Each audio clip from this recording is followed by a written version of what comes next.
Coming up, the Brooklyn Nets go into the history books as the team that handed Detroit their 27th straight loss. We break down on the tight contest, the impressive performance from Cade Cunningham, and ultimately the bench mob that came in like heroes along the way. We dive in next.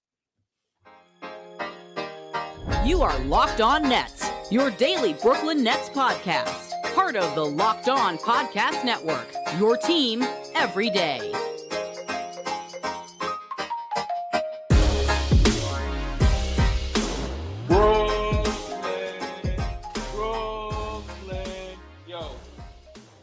Yes, my friends, it is the Locked On Nets podcast right here in the Locked On Podcast Network. It's your team, the Brooklyn Nets, every single day. Over there, you'll find Doug Norrie. I'm Adam Armbeck. We thank you, as always, for making us your first listen of the day. We are 100% free on all those great platforms. And let you know, today's episode is brought to you by Gametime. Download the Gametime app, create an account, and use promo code LOCKEDONNBA for $20 off your first purchase. And Doug, never in doubt, 118 to 112. The Brooklyn Nets, like true heroes, escape from Detroit victorious, and unfortunately for the Pistons, hand them that record-setting loss. Yeah, man, this was a little bit of a nail biter. You don't want to be the team on the wrong side of this one. I mean, obviously, step one, you don't want to be the Pistons. But step two, after that, you do not want to be the team that is able to sort of let them off the hook, get them off the schneid, and be the team that stops this historically, infamously historic streak at this point. And the Nets, this one felt a little closer because it was closer at times. We probably knew it was going to be tougher. Pistons clearly came out with a "we don't want this to happen" sort of attitude and energy really throughout. So sort of, in some ways, kudos to the Nets for sort of staving that off. This is not an easy task. There's a lot of pressure on them going into this game. I know folks aren't going to want to hear that. They're going to want to say that this is like, should be an easy dub against the Pistons. And in the end, they get the W. So it's not, you can't complain, but this is like it's an unenviable spot for the Nets to go into for this game, right? Like, history's on the line. You don't want to be the one that stops the streak. It's in Detroit. They're getting their full starting five, who they kind of imagined starting the season with, back basically for the first time this year. So it's like a tough spot, but the Nets sort of, kind of grit down and able to pull it off, and a win's a win, and they're not going to be the ones that go into the wrong side of the history books on this one. Yeah, and now even going forward, right, whatever team maybe the Detroit Pistons snap it against, it'll have a different vibe because history's already been made here, right? You already are now the new holder of that record. And you mentioned Detroit, really, I mean, listen, they took care of the first quarter in a big way against the Nets. We'll get into the starting lineup at some point along the way here for these Brooklyn Nets, but you did have to find a way. There's a gap in between here in these games, but it is the home and home. And that does create a little bit of a different energy, whether or not Detroit is obviously a bad team. When you see a team for consecutive games, I think it does at least give you some avenues where you feel like we see some things on film. We can try to maybe attack a little bit better. We can do some things to start the game to give ourselves a leg up. But from a Brooklyn perspective, after the 31-25 quarter, they explode in the second quarter after being down 6 for a 36-point second. They get the lead at the half. It does get tight across the third and fourth quarters here, obviously, but I don't want to be too, generic with it, but it seems like it plays back to law of averages by the end of this. The Detroit Pistons aren't a good team. They miss a couple of shots. They have a couple of turnovers. The Nets get a few buckets to fall, and you feel like, when you look at the talent on paper, the Nets should get this win, and they do just that. Yeah, it had like sort of like a mini, I hate to call it playoff because it's like, hey, you're talking about a team that just won a gajillion losses. They just But that is what Detroit brought to it, though, right? Detroit brought that energy to it. And I think the Nets did too. I think there was an understanding here that no one wanted to be on the wrong side of this, right? Like, this is a game that became sort of like national high profile. You have the big accounts like Woj, like tweeting about it. These are things that just wouldn't really happen. I mean, who cares about the Pistons and really the Nets, either of these teams this year, right? Like national speak, these are not teams that sort of register in the national conversation, nor should they, right? Like, they're not championship caliber teams. They're sort of, Pistons are here for the wrong reasons, but no one's really talking about the Nets unless it's like, oh, is Donovan Mitchell going to get traded there conversation, right? Like, those are the conversation. Otherwise, in terms of the actual games, legit, nobody cares in the NBA. So when you have bigger accounts, when you have national buzz around the game, it is going to give a totally different vibe. And I think there was a lot more eyes. There clearly were a lot more eyes tuned into this game than a random December Pistons Nets game where the Pistons had not lost 25 straight games. Yeah. But because of the context around the game, there are significantly more eyes on it. And the players clearly know this. Because again, as much as you want to go into this, be like, oh my gosh, like don't choke. And actually, because it would have been a classic choke job if the Nets had lost this one. And I know there's folks out there, and look at yourself in the mirror here, that we're probably convinced the Nets were going to lose, right? Like, oh, this is just what they do. This is what happens. This is, of course, we're the of team. Of course, right? I just know all the tropes of fandom. But and I think that like those things all play into the narrative of this game. And I think you could definitely feel it as you were watching this game. This game did not have a feel of two just sort of teams sitting around the bottom of the Eastern Conference playing. No, this felt like, hey, neither of us want to lose this game.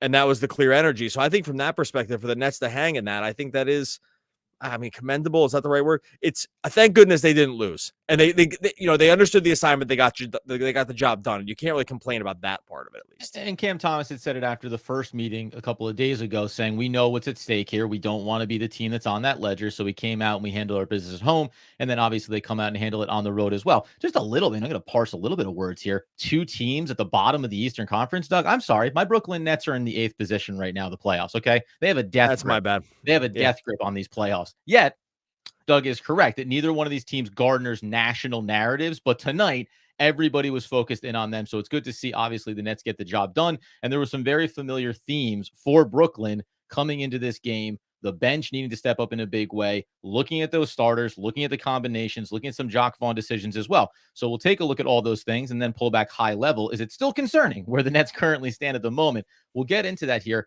coming up in just 1 second. But first, as you know, our partners over at eBay Motors have been teamed up with Locked On Fantasy Basketball host Josh Lloyd to bring you some of the best fantasy picks each and every week all season long. Whether you're prepping for the daily draft or scouting that waiver wire, every week we're going to be providing you with players that are guaranteed to fit your roster. So, Doug, let's see who Josh has picked up for us this week in eBay's Guaranteed Fit Fantasy Picks of the Week.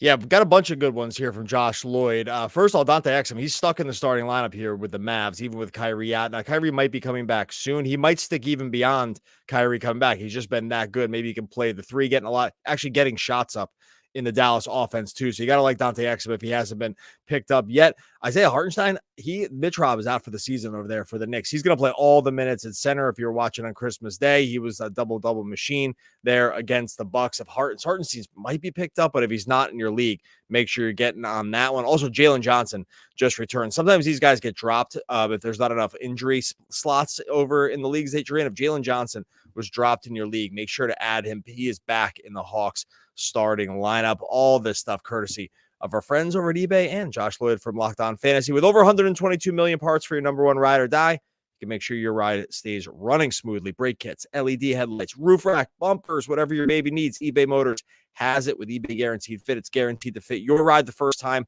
every time, or your money back. Plus, the price is your burn rubber, not cash. Keep your ride or die alive at ebaymotors.com. eBay Guaranteed Fit, only available to U.S. customers. Eligible items only. Exclusions apply.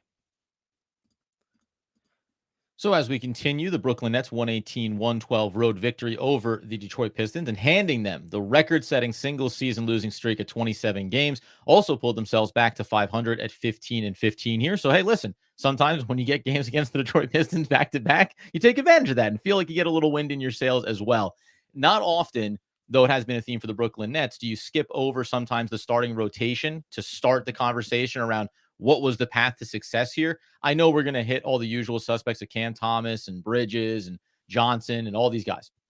But this bench, Doug, when you talk about this game, the plus minus, only two players in the starting unit, Spencer Dinwiddie, who had a terrible shooting night, +1, Mikal Bridges, even. Other than that, it's negative. When you look inside this bench, +16 for Dorian Finney-Smith, +14 for Royce O'Neal, +15 for Day'Ron Sharpe, and then +3 for Dennis Smith Jr. as well. The bench unit is the story of this game, as it's been all season. If you come off the bench, you are incredible for the Brooklyn Nets. They needed every single one of those guys in order to get this win. Yeah, I mean, of course, it's been the whole season long with this thing. This is the theme for the whole season. This is the only reason the Nets are 15-15. It legit is the only reason. The only reason that this team is 500 right now and not well below is because the bench has been amazing this year. And, they've lost a couple guys from injury because Lonnie Walker's not here, but they're starting to get healthier. We saw what happened with the bench when these guys were injured. They, like Dennis Smith Jr., they were getting trucked. And it's been the story all season for these guys to come in down the line, plus 16 DFS, plus 14 Royce, plus 15 for Day'Ron. And we got to talk about Day'Ron here. Yeah. I mean, they were legit the reason the Nets won. Like, that's not even, I don't even want to say, oh, they contributed to the Nets winner. Like, oh, they were the reason. They stopped the bleeding when the starting lineup, which we'll talk about, just can't beat anybody at anything. They bring these guys in, all these different combinations with these guys work. And each one of those dudes was just absolutely amazing. Day'Ron Sharpe saved the game for them. Like, he came in, grabbed every rebound, finishing at the rim, 5 for 7 from the line. He was the MVP of the game. Like, give him the game ball. I'm being serious. No. And it was Dorian Finney-Smith who also hit the dagger 3 there to kind of really put a cap on this thing late in the fourth. Yes. Right. Yeah, No. But I'm including Day'Ron in this. Like, I'm just saying, it's like, by the way, these are 2 bench players that late in the game are the ones who are doing the critical things for this team. Day'Ron got extended run here before Claxton came in around the 2:12-ish mark in the fourth quarter, and he got the final run there. But it's all of these guys that have those big plays. And on Day'Ron, because that's what matters most here. You mentioned it.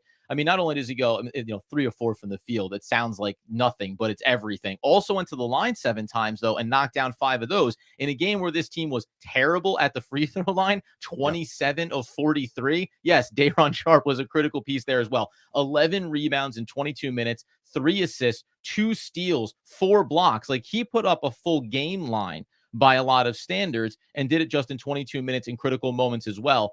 And, one of the things I looked at coming into this game at the 5-man lineups, it was a small sample size, but I think you're going to see it grow here, obviously. Day'Ron Sharpe, when he plays with Dinwiddie, Dorian Finney-Smith, Bridges, and Johnson, guess what?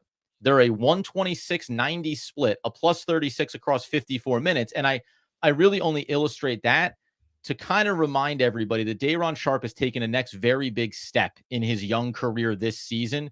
He's become relied upon as opposed to a high energy guy that gets you rebounds, but also creates a little bit of chaos and clunkiness. He now fits inside of this team and has really become one of the key players off the bench.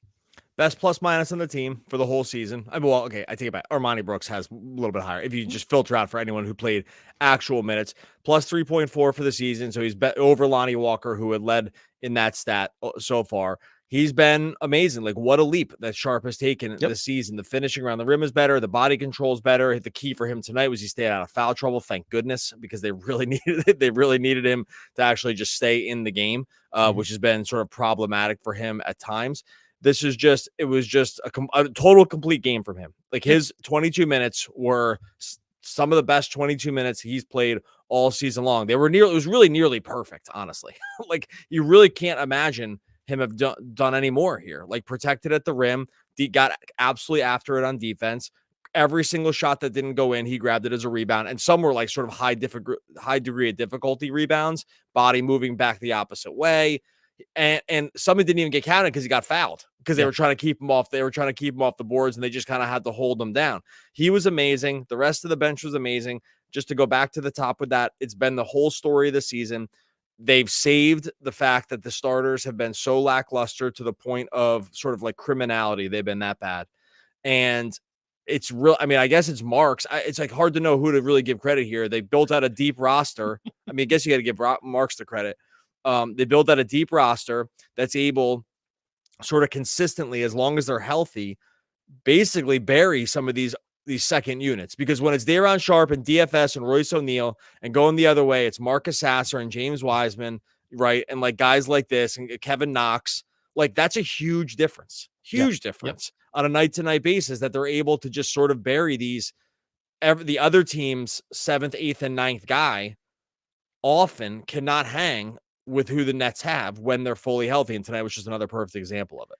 And the funny thing about it is, too, the other guys that are contributors there, we mentioned Dorian Finney-Smith, Royce O'Neal has been incredibly consistent. Listen, there's games when Royce O'Neal looks a little bit old and a little bit slow. And then there's games like tonight where he is just kind of bouncing around. He has the rhythm. He's knocking down a handful of critical shots as well. And when you think about that bench, we've talked about Trendon Watford before. We know that Lonnie Walker is injured right now, but you found a way we're in a season that you and I talked about at length going back to last year, saying these guys shouldn't be on this roster. It's not about them as individuals. It's because they have value. They should have been traded. And now you're here in this season and you're looking at it and going, well, thank goodness these guys are on the bench, because what would we be talking about for this team this year? Right along with Day'Ron Sharpe as well, that bench theme. If you don't have these guys, if you're playing, and to your point, credit to Sean Marks. We want to give some credit to the coaching staff, the development with some of these younger guys as well. But if you don't have the deep team that you have, we're having a much different conversation about how the starters cannot hang with most other starting 5-man units around the league, and they don't have anybody to bring in to give a different look, right? So, a game like tonight, take away one of those 3 players that we just highlighted there, the Nets are losing this game most likely. And they're losing a lot of other games throughout this season. Oh, if yes. you pluck one of those key players, right? Lonnie Walker, even Dennis Smith Jr., sometimes not in the stat box all the time, but there are critical plays made by this bench unit. And not a lot of other teams in the league would see that type of volatility if you just took 1 or 2 players off their bench, not out of the starting 5, off their bench unit. Yeah, and again, like how fitting for it to go this game, right? It's a high leverage game. It's a high leverage game for like the narrative street. It's not really a leverage game for the Nets in terms of like it doesn't count extra in the standings, obviously, like that, right? It's not an island game. It's not a Christmas game like some of these other higher leverage, just like national kind of games. But there's again, just to go back to the top, there's stuff happening here, right? You don't want to be on the wrong side of this ledger, because this is a ledger that gets kept weird. So it's so fitting for the Nets, especially if people were tuning in for the first time for this team, which maybe some people were because they're watching, sort of it go the other way for Detroit. For you to see that this has sort of been the story of the season, right? Like this has been the story for the Nets this year, that this bench has gotten the job done. Do you think when you poke your eyes in on a game like this, is just your point, you watch the Nets for the first time, do you think that people passingly observe, oh, their starting unit's bad, but their bench is really good? Or is maybe it ended up becoming, oh, they're a deep team. This is a deep team that's hard to maybe win against, and this is how they are 500. Just as I think like if you're just stopping in, the things your eyes will notice is like Day'Ron's line, right? Like Day'Ron Sharpe's line, because that's just easy to. It's like we talk about it. It's like the num stuff. It's like the rebounds and the blocks and this and the steals, right? Right, like that. It's like stuff you can really glom onto because it's really easy to see, right? It shows up in the box score. It's all the stuff that gets like literally counted, the rate stats. So I think those are the things you would end up noticing. I don't think and we're going to talk about the starting lineup here in a second, but I do not think you would notice that other part because that's something you have to have been sort of watching for a while on this to kind of know that this has gone, completely and utterly sideways. But no, so I think you would just notice specifically like Day'Ron's thing, and like DFS isn't sneak up.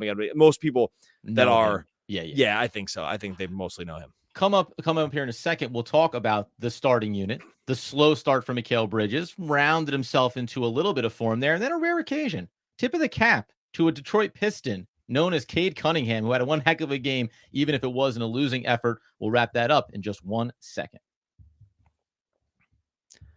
All right, before we get to that, I'll tell you about our friends over at Gametime. If you're buying tickets, look, the number one thing you want to have is just want it to be fun, right? You're going to the concert, you're going to the game, you're going to the play, you're going to the comedy. You just want the experience to be easy because what you're going to do is fun. And sometimes this ticket buying experiences could just be the very opposite, not with Gametime. Gametime makes it so easy. They have everything you need under one roof. You're going to be able to see exactly what you're going to see from your seat when you sit down. You're going to get last minute flash deals. You're going to get the best price guaranteed. It's all there for you over on Gametime. Right now, if you go over to Gametime, it's getting a little steep here, but there's still tickets on sale, bucks at Nets starting at $102. So it's getting a little pricey over there in Gametime. Maybe you want to just wait a couple games here, go over to Gametime. Blazers at Nets starting at $20. Now we're starting to get more into Doug's price point. It's all there for you over on Gametime. Look, take the frustration out of the seat and ticket buying experience by getting over to Gametime. Go to download the Gametime app, create an account, use the code LOCKEDONNBA for $20 off your first purchase. Terms apply. Again, create an account, redeem the code LOCKEDONNBA for $20 off. Download Gametime today. Last minute tickets, lowest prices guaranteed. All right, so as we tie a bow on the 118-112 victory for the Brooklyn Nets, getting themselves to 500 at 15-15, got the Bucks coming up, got the Wizards coming up.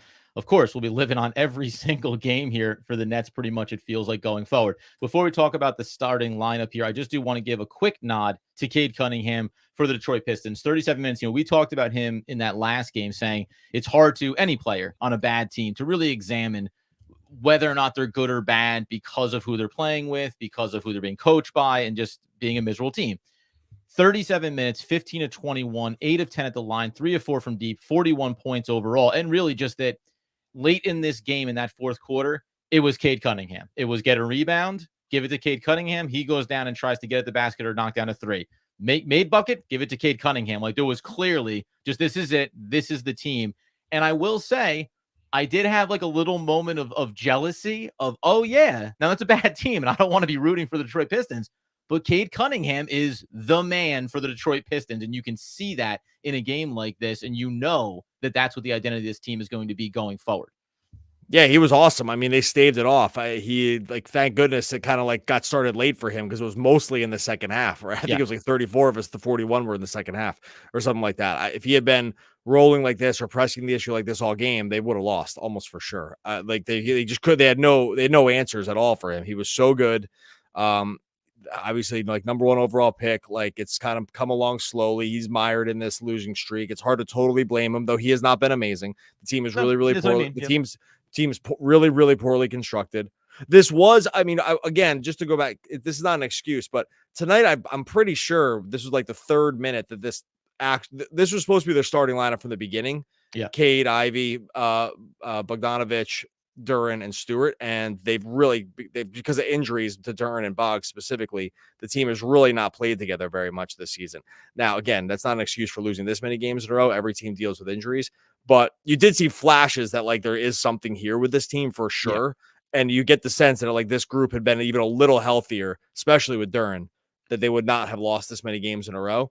But yeah, no, Cade, what are you going to say? Like he's shown flashes of superstar. He's just not consistent enough. That's his biggest problem. Wonderful start to hear the free Cade chants, right, coming out of Detroit. Now, also the sell the team chants were sell the team chants are well underway, and you will be hearing those in Detroit for weeks to come. Now on the Nets side of things, though, inside of the starting lineup, a familiar theme. One, same starting lineup. We've talked about this ad nauseum here. This 5-man lineup gets beat every time that they play together. And guess what? They got beat again tonight as the starting unit. They also started out incredibly slow.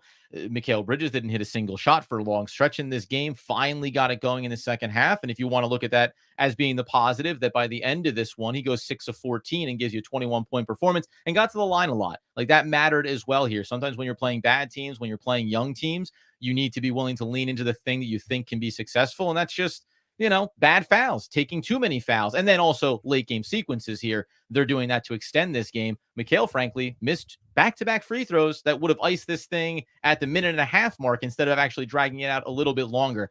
I don't know what to say about the starting unit outside of the fact that they're struggling and they are not finding a consistency here. And I'm surprised that Jacques Vaughn, I thought that one of the Detroit games was going to be the moment when you say, okay, Dorian Finney-Smith, you're back in there. Let's get some good vibes. And instead, they go with the same lineup. They get the wins. So it's, you can't knock the result, but maybe they're just going to live with our bench units will win these games for us while our starting unit tries to figure this thing out. Well, I know what to say. We can't ever see it again. This unit stinks. Like they stink. There's not even another word for it. The players in the group do not stink. Yep. The combination of those 5 guys stinks. They cannot do this again. It's every game, every single game. They go out there. The starting unit spots the other team 5 to 10 points. Then they do it again at the second half where they scot them 5 to 10 points.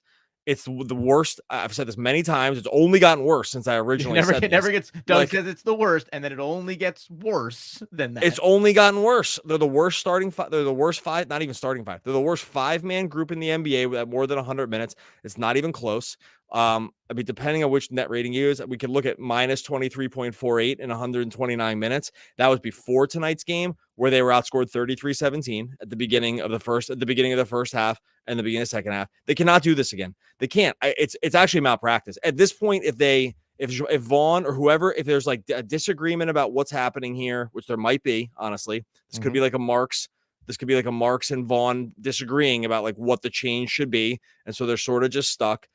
There's no excuse. They cannot start this unit again. It's like we've seen enough. They played the good teams with it and they played the bad teams with it. Everyone's beating them. Like it doesn't like, and again, Pistons are the worst of the group and they just crushed them. Again, 33-17. Vaughn had the weirdest quote before this game. He said, I'm just going to read this. This is per Evan Barnes, which I believe is at New York Post. Newsday. But this was the press row. Jacques Vaughn on the starting lineup. The numbers have, I can't even read this with a straight face. The numbers have not been efficient or sufficient enough for us. And so there probably will be a change at some point. What that change is, I'll continue to see how the group, what would they need and what's best for the group. I mean, they all know it. Mm-hmm.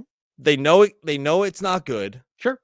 And there's been no change. It's terrible. It's terrible. I sorry to go long on this. It's we've been saying it for 4 games now.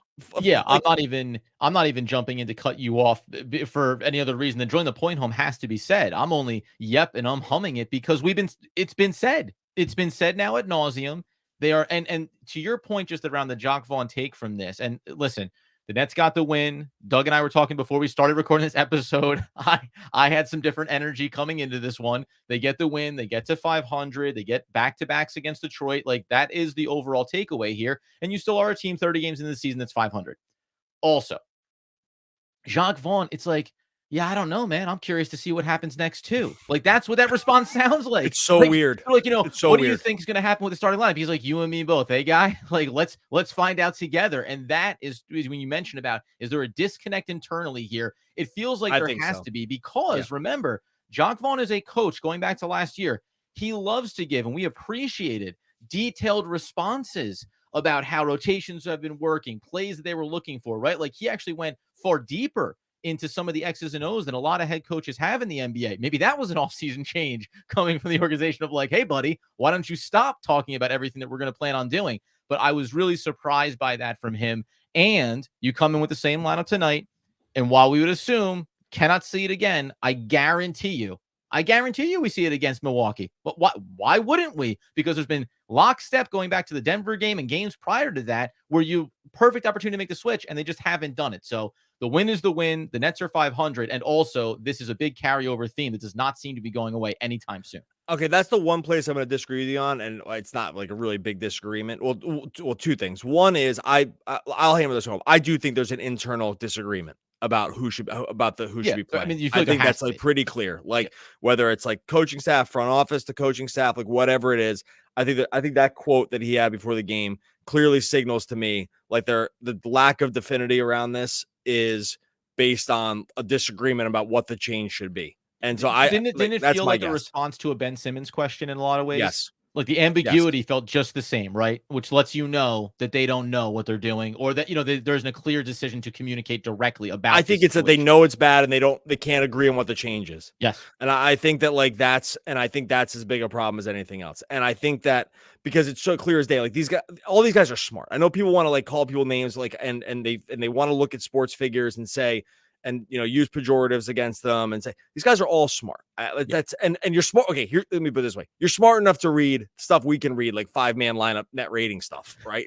Like they didn't just like back into these jobs. They can all read that stuff, of course. I don't even have to say that. So they all know. I think it's just a disagreement, but I do think, and we'll talk about this here in the bonus app coming up here in a second because we're going to close this out and get into everyone here that's live over on YouTube. I do think tonight's game signal a pretty clear change of probably what's going to happen here going forward. And I suspect next game, even though I said this 2 games ago, and I was wrong, but this game, this is the one. By the way, when we had that discussion as well, you said Denver game. Why aren't they doing it? I said, well, look, they got 2 games against Detroit. Nice soft landing spot to get things back on track. They both came and went. The changes weren't made, but something did happen in this game that could be indicative of what's coming down the pike. Obviously, we'll dive into that, as Doug said, in the bonus episode in just a moment. All right. Much appreciate everyone here that jumped into live YouTube where the Nets do not lose to the Pistons. And that was the key here. Woo! Pistons continue to lose. Nets on a historic 2-game winning streak now that they've taken care of the Pistons. Much appreciate everyone here. We're going to jump into the YouTube live in a moment. In the meantime, make sure you subscribe wherever you listen to podcasts. Make sure you subscribe over on YouTube as well. Buddy, you idiots. These are not them. You've captured They're stunt doubles. That is Dark Helmet from Spaceballs. One of the all-time great poets. We're back again in a moment, talking more Brooklyn Nets basketball. Basketball. Not in the record books. Basketball. Yeah. Oh, when the post-game podcast ends, the post-podcast begins. And tonight, has Cam Thomas officially played himself out of the starting rotation? We dive in on that question and all the fan reactions coming up next. You are Locked On Nets, your daily Brooklyn Nets podcast. Part of the Locked On Podcast Network, your team every day.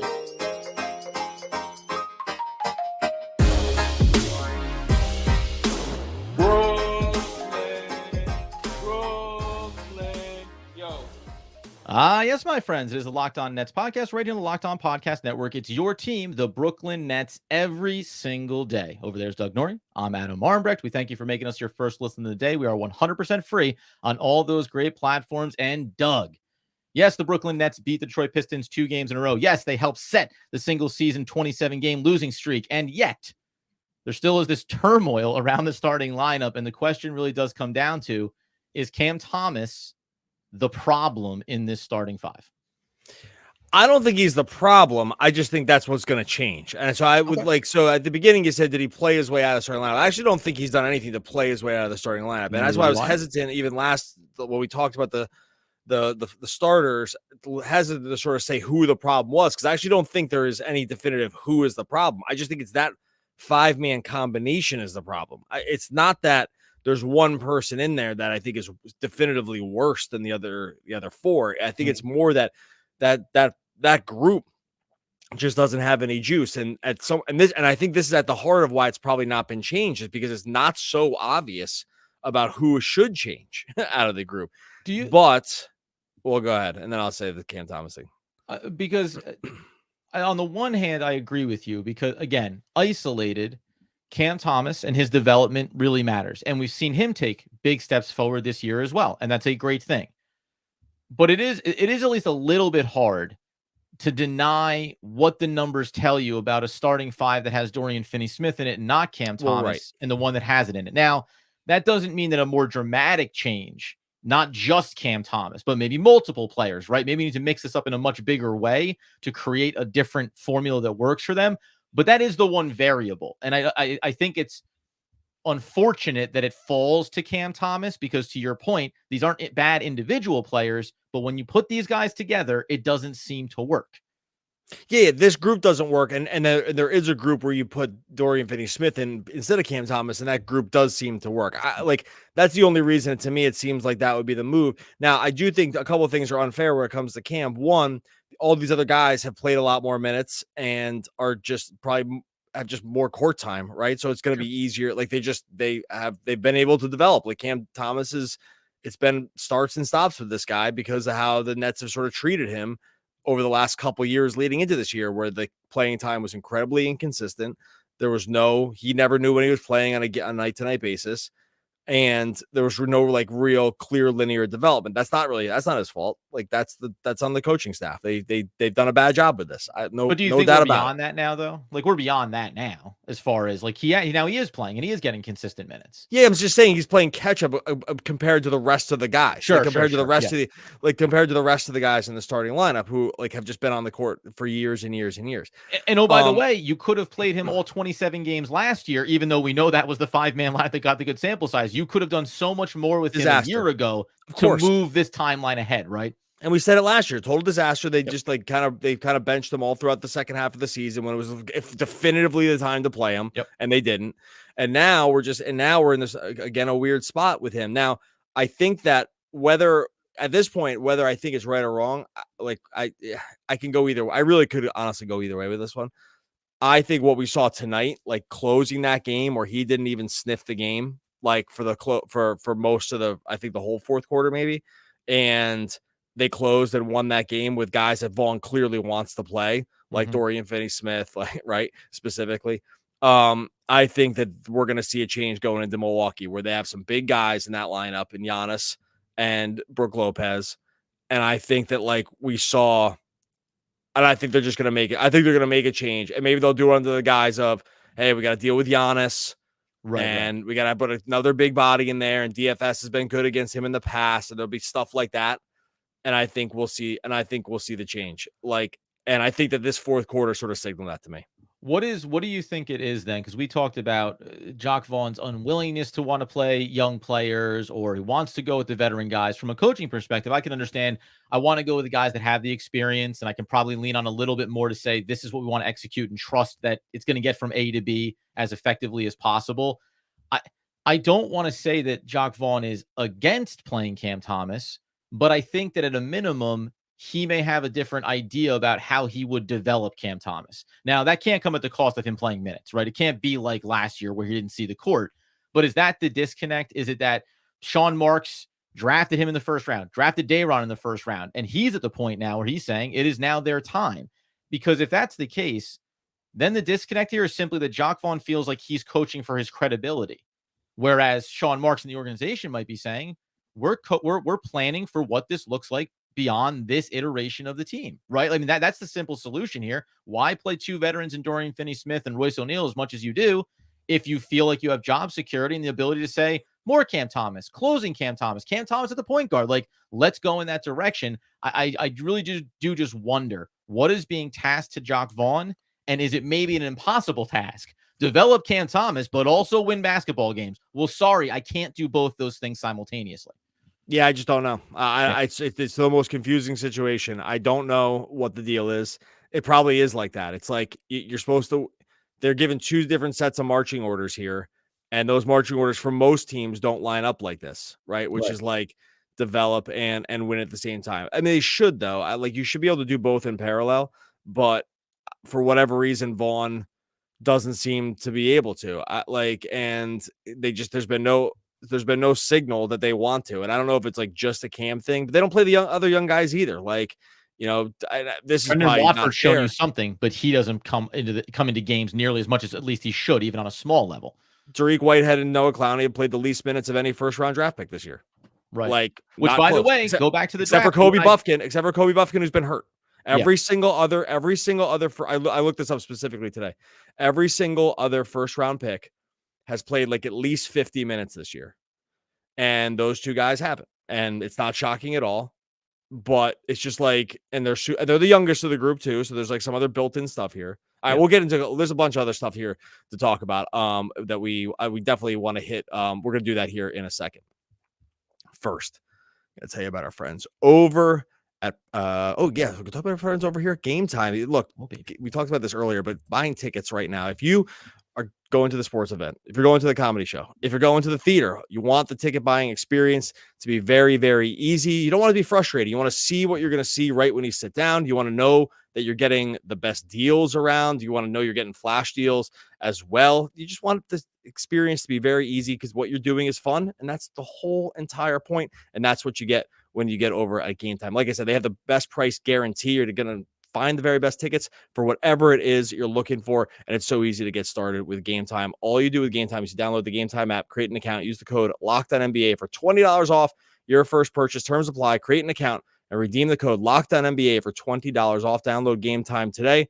Last minute tickets, lowest prices guaranteed. All right, so as we continue our post-pod episode and welcome in everybody over on the live stream, we'll get into your questions as well. I'll throw this one up real quick because it's a little bit of a dig, but also a lot of fun. Do you think Detroit will hang the banner now for most losses? Listen, you celebrate whatever you can. Records are records. That's what I say. If LeBron James and the Lakers are hanging up the in-season tournament, why not you, Detroit? Go for it. The one note I will say on the young players, and this is why I think it becomes even more confusing, is if you are the organization, you're Sean Marks, so you draft a couple of very young players, one with an injury history, one that's going to need more time to develop, okay, fine, and you think about them as being a little bit longer term, but then you want to win games, but you also want to play Cam Thomas, Day'Ron Sharpe, right? Like, it feels, and we said this all along the way, that the Nets are constantly trying to do multiple things, and they never line up together. It never works this way. Either you're playing young players, maybe like Detroit, and you're losing a lot of games, but you know what that leads to. You hope you know what it leads to. Or you're playing with the veterans and you want to win basketball games and you're making tough decisions about trading some young players to make this team better. Instead, the Nets are going to do this thing, I think, where we're around 500 and we're going to try to get a little bit above 500. And hopefully we'll be in the playoffs. And that's good enough for us. And everything else is going to be frustrating, including the trades they do or don't make when it comes to the deadline. Yeah, it's a really frustrating situation. I actually don't know.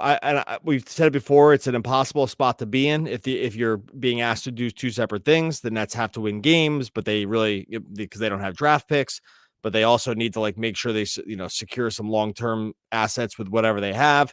The only way to do that is to play these guys and let them go through the hard times. And sometimes you have teams that are given a lot of rope with this stuff, and sometimes you're not. It's tough, but it's never felt like with Cam too, specifically, that he's wanted to do it. Right. And that just doesn't, that's not even a hot take. It's just that the guy has barely played. And if you're the anti-Cam Thomas camp can make a sort of compelling case for why, I suppose, not really, but it's just the weirdest situation. I don't know. But real quick, do you think next game, do you think he's going back to the bench? Because it's the Bucks and the matchup also dictates it, I'll say yes. But again, Denver was a perfect opportunity to do it too, and they didn't do it, right? So I think I think that is what's going to happen. I don't know when it's going to happen, and I don't know if it should be happening.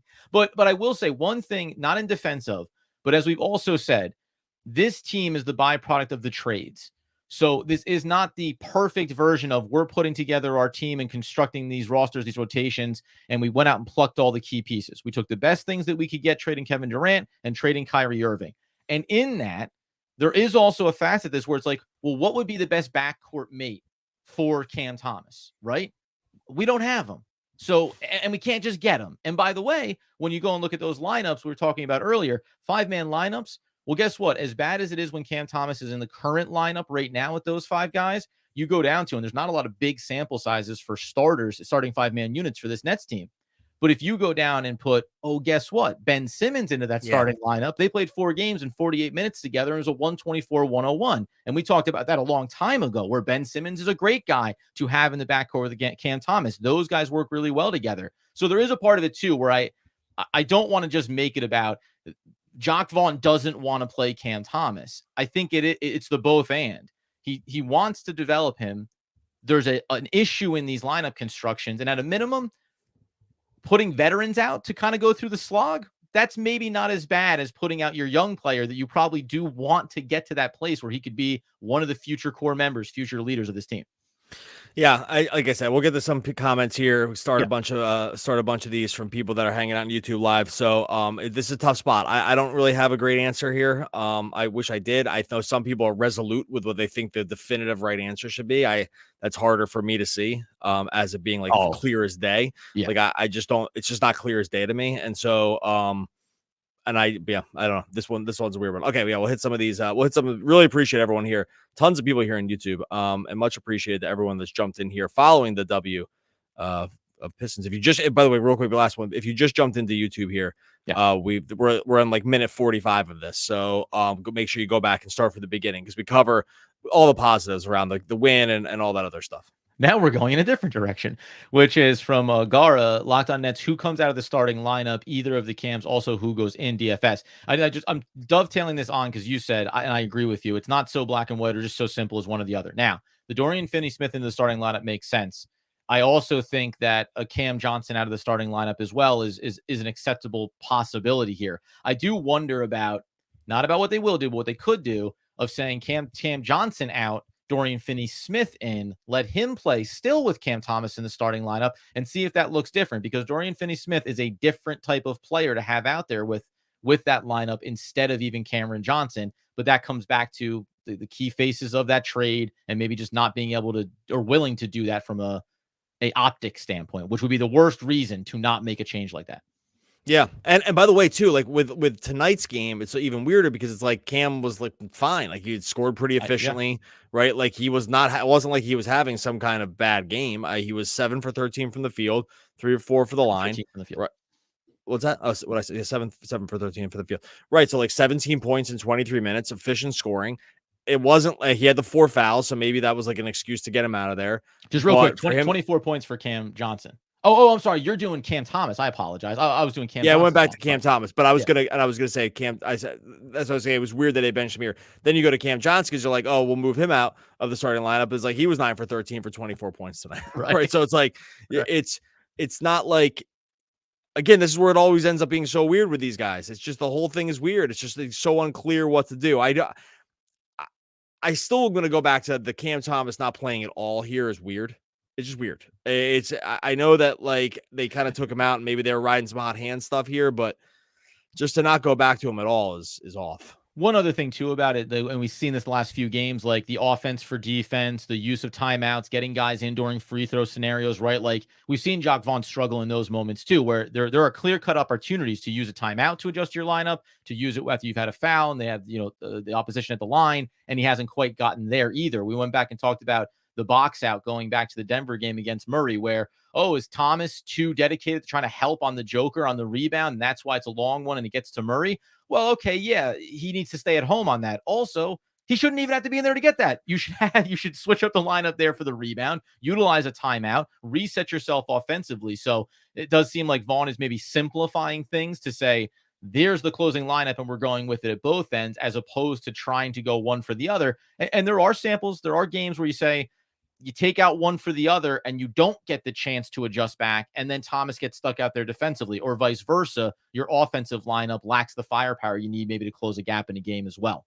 Let's go to Nader. You threw this one up here, Doug. In 30 games in, what tier would you put the Nets in? Potential 4 to 6 seed play-in team. If we're picking between these two, Doug, I'm going to say play-in, rather than 4 to 6. Now I do again, I've said I think there's worlds where they can sniff that 6 seed. Like that was my start of the year goal for them. The recent run it's cooled me off a little bit here, but I still think they could sniff the 6 seed potentially, mostly because the East still has gettable teams there. But there's no way, out of the two, they're clearly a play-in team before they're an entrenched 5-6 seed. Oh, they're not a 5-6 seed. I don't think they're even gonna sniff that this season. I think that they're gonna fight here for the 9 and 10 seed. And hope that Atlanta starts to call no hope here, because Cleveland's going to keep trying. They've pretty much signaled that, and they've been sort of okay-ish even without some of these guys in the lineup. Pacers went through a little bit of a down stretch, but they're going to be okay. Bulls have played so much better without Zach LaVine. Yep. And that was the other one. And they won again tonight. And they're another one where it was kind of looking like they were dead. And then LaVine gets hurt. And there was oh, we got some life. These guys are actually, Kobe White's been awesome. So I think that Nets are never sniffing the 4 to 6 seed for sure. I can bet a massive amount of money on that one. And then I think they're going to be fighting for this 9-10 spot most of the rest of the season. I hate to give them the slot that they have now, because I think things change, but this is hard to see. It's hard to tell yourself a story where they get so much better than any team above them. It's also hard to tell a story where they get so much worse than the teams below them. Right. So I think this is just kind of where they belong, right here at 9 and 10. Yeah. And I like ever the optimist, I would push them into the 8 and 7 conversation, just because Cleveland's dealing with their injuries, et cetera. But again, another week from now, another sample size, and we'll know. I think it's only going to get clearer here, kind of what this team is and whether or not some guys round into form. Khan comes in with, do you think that the Nets are all reading the same forums we are? Cam T supporters versus non-believers. Do I think the Nets are reading the forum? I don't understand the question. I think I started this. You started this one, so. Yeah, my bad. Okay, so do I think the team reads into what the media or whatever says about the narratives, team? I guess you could say. Yeah, I know I'm the one that started this. I think they're aware of certain things. I really think they probably don't care. And I know that fans probably never want to hear that, but I don't think they care. Right. I think they care. You know what they care about? Did you buy a ticket? Fantastic. Yeah, I think they care. They clearly care about winning or losing and making decisions like that. Or if it gets so egregiously bad, what's the Pistons stuff? Because you're going to really start worrying about the bottom line. Do I think they care about people that support a player? No. And when I say how much do they care, I would say 0.0. Oops. I would say 0.0%. So I by mistake brought this up here. I don't know how to do that. That's all right. I'll switch it out here. I think they don't care at all. And I think that if you think they do, then you are not. It's not a rational thought. Sorry. Yeah, the fans pushing the narrative or decision making process of the team is unlikely to be. It's not unlikely. It's not at all. Yeah, It's not likely to be relevant to the organization. Correct. Lecky also here with what are the chances of looking at getting Donovan Mitchell? Because I know other teams are looking at a situation with Cleveland. I don't think he's going to go anywhere. Like Doug was just mentioning, they're playing a little bit better. They're dealing with the injuries. Again, for every time that you think another team is going to sell a guy off, now things could change here. But look at again, are they going to go win a championship this year? No, they're 17-13. Like they're right there to go in towards the 6th seed. And you have Donovan Mitchell. You have one of the better players. And we talked about this last week. The price point on Donovan Mitchell alone would probably be too much. And I know we also have another discussion coming up about making a particular type of move in a different direction. But you'd have to be all in on Donovan Mitchell and another player, in my opinion, to make it worth it to get him or somebody else. Because the Nets are 2 players away from really making an impact on the standings. Yeah, agreed. I don't think that I just don't think this is the route they're going to end up going. And I do think too that like the Suns, like this possible Suns implosion here is going to make the way they really rethink about these picks. I'm not sure exactly, but like it's going so bad for the Suns here that those picks just look better and better. But it's like sort of, I mean, it's so many years out too. It's like can't really bank on like them being bad now. It means the 2029 pick is like some sick number 1 pick. So I don't think you should do that math, but it has gone worse quicker. It has gone way worse quicker than I think most people thought it was going to. Oh, for sure. So I think that probably changes the equation. Yeah, I was interesting to me about it's not the first round pick next year for, say it goes so bad this year for the Suns. It's not next year. You still have to wait a couple of years. And if you're a desperate team like the Suns are, they'll make another move. They'll make another decision. And I really do wonder, man, what's going to happen there with Kevin Durant and like the way that it's being reported about him and Bradley Beal not being available and just everything else. Like Kevin Durant's journey has taken a lot of twists and turns, and there is certainly a narrative to be built around the way that he responds to how things are going or not going. I mean, what is this going to be his 5th team? If he doesn't finish with the Suns, he'll play on 5 teams by the time his career's over. It's just insane. That's not apropos of nothing. This is his 4th. Oh, if he does, yeah. If he moves on again, yeah. Like if this isn't the final stop and he wins something here and they don't, make it happen, but to hear narratives of like he's not satisfied with the sporting cast, it's like, well, this is what. And the Nets went through this too. It's not even on him necessarily, but this is what happens. You give up everything, you go get Kevin Durant, and then it's on him and that starting lineup to get the job done. And unfortunately, you're going to have a very depleted bench unit. He completely mailed it on Christmas. Okay, got a couple more here. It says, watch Jacques Vaughn take Cam Thomas out of the starting lineup. So Mikal and Cam Johnson, one-dimensional guys. I was going to verbalize that one. Yeah, whoops. Can be the guys. I do think he's going to take Cam Thomas out of the starting lineup. And I think that he might have gotten saved that Cam Johnson had his best game here from a narrative standpoint. Not saying it's correct, but do think that's I would just very quickly say, too, there's a world where Thomas gets taken out of the starting lineup. Dorian Finney-Smith goes in. That lineup plays very well because the sample size is good. And Cam Thomas is also highly successful in the bench unit. And while you may want him to be starting, it can still work out in a very positive way. Like as long as Cam Thomas ends up playing 30+ minutes a night and getting real opportunities, all that good stuff, then like I'm not going to care as much as some are going to about him being in the starting lineup or being in the bench unit. As long as the minutes are there, as long as the opportunities are there for him, then I think the development is still going in the right direction, at least in the short term. Ian Cart said, did JV rest Cam Thomas for tomorrow's back-to-back against the Bucks? No, he got back. Like that. I like but I do like the optimism though. No, he got conveniently taken out because Vaughn probably was desperate to win and doesn't think that Cam Thomas is an elevator. I am not saying that's the case. I'm just saying that seems to be the case here. That he does not want to play this. He just doesn't want to play him. And that is, I don't think there was any rest factor here. I thought this is a good one. This is getting off the Cam Thomas thing again. Yeah. Is there ever a situation where you think Sharp and Claxton can play on the court together? I do not, but they both played so well that they both deserve to play. I think that's for sure. Mm-hmm. But in terms of sharing the court, no, there'd be no spacing. Neither of them can shoot. So you can't have two non-floor spacers like this that can't do other things. And so no, they cannot play together. And this is why you never see Harry Giles play either. It's because these guys can't ever play. because they can't play with each other. Anyway, what were you gonna say?